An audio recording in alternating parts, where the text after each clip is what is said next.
Welcome! Sobrang raw niya ngayon. Raw daw.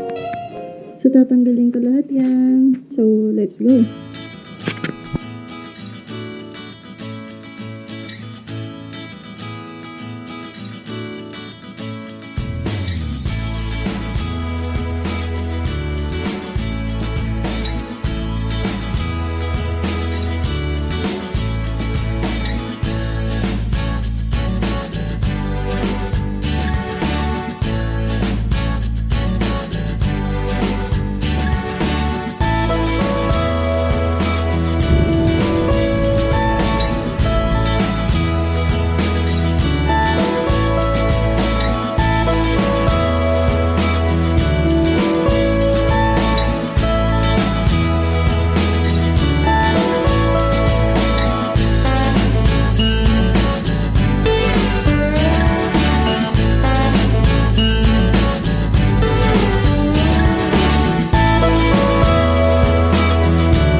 After 3 hours?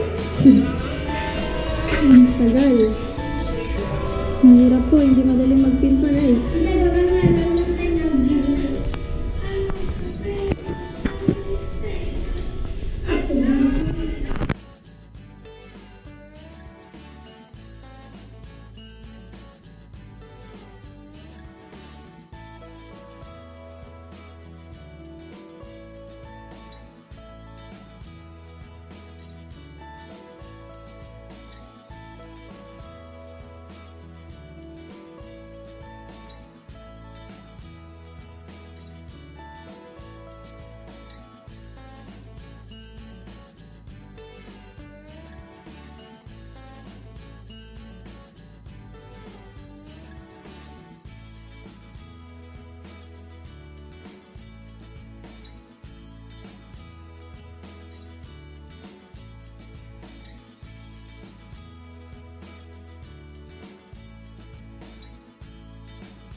Ayan guys, tapos na natin yung ating kwarto.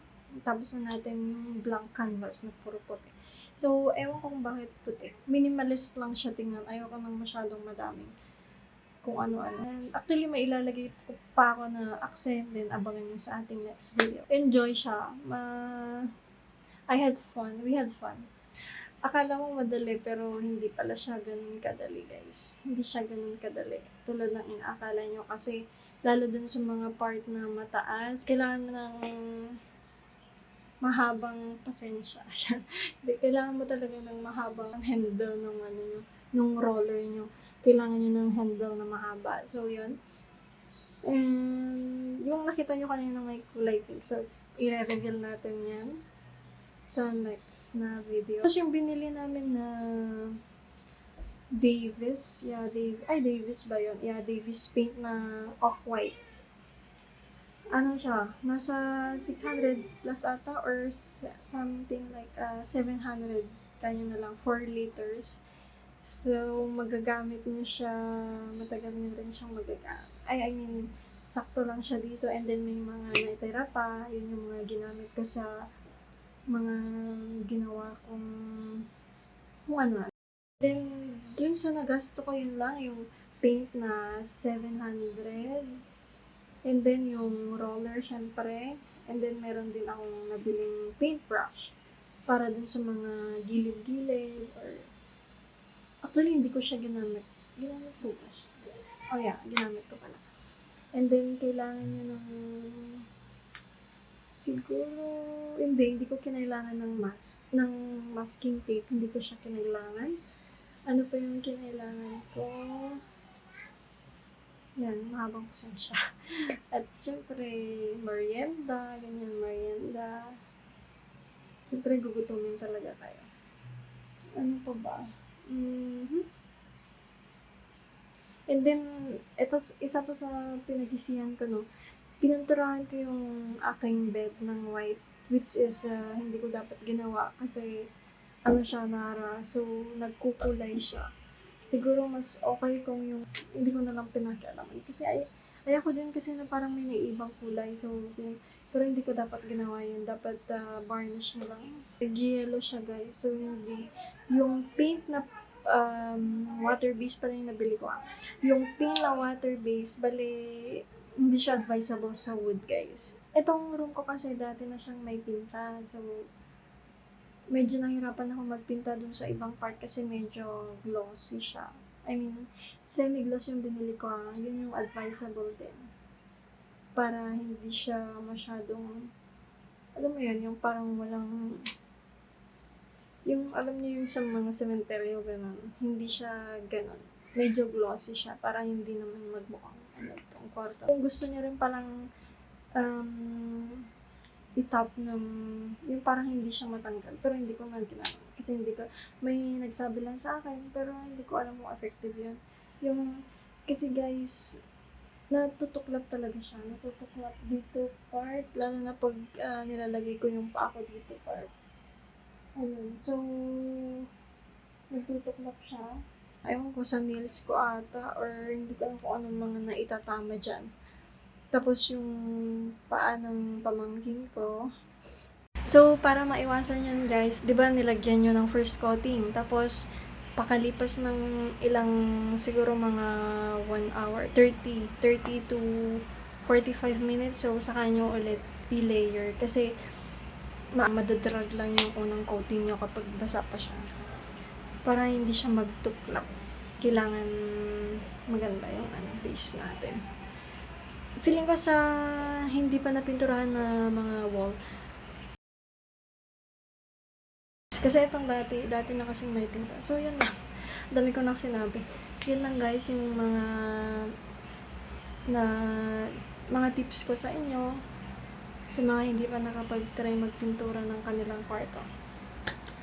So, lahat pala nung pininturahan ko rin.